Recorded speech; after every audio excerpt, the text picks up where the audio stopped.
السلام علیکم ناظرین، ہمارے چینل کو سبسکرائب کریں اور بیل آئیکن پر پریس کریں، اور ہم آپ سبھی کا اپنے چینل پر تہہ دل سے خیر مقدم کرتے ہیں۔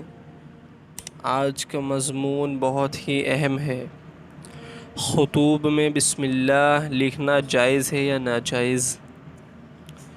خط لکھنے کی اصل سنت تو یہی ہے کہ ہر خط کے شروع میں بسم اللہ لکھی جائے، لیکن قرآن و سنت کے نصوص و ارشادات سے حضرات فقہا نے یہ کلیہ قاعدہ لکھا ہے کہ جس جگہ بسم اللہ یا اللہ تعالیٰ کا کوئی نام لکھا جائے، اگر اس جگہ اس کاغذ کی بے ادبی سے محفوظ رکھنے کا کوئی اہتمام نہیں بلکہ وہ پڑھ کر ڈال دیا جائے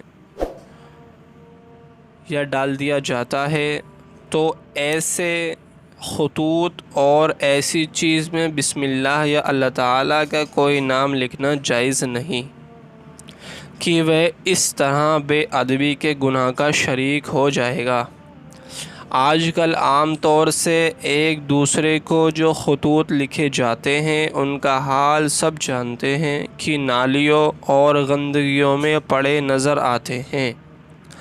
اسی لیے مناسب یہی ہے کہ آداب سنت کے لیے زبان سے بسم اللہ کہہ لیں، تحریر میں نہ لکھیں۔ یہ بہت ہی اہم مضمون تھا جو میں نے آپ حضرات کے سامنے رکھا۔ آپ حضرات سے گزارش ہے کہ اس ویڈیو کو زیادہ سے زیادہ شیئر کریں اور ہر بھائی تک اس کو پہنچا دیا جائے۔ السلام علیکم ورحمۃ اللہ وبرکاتہ۔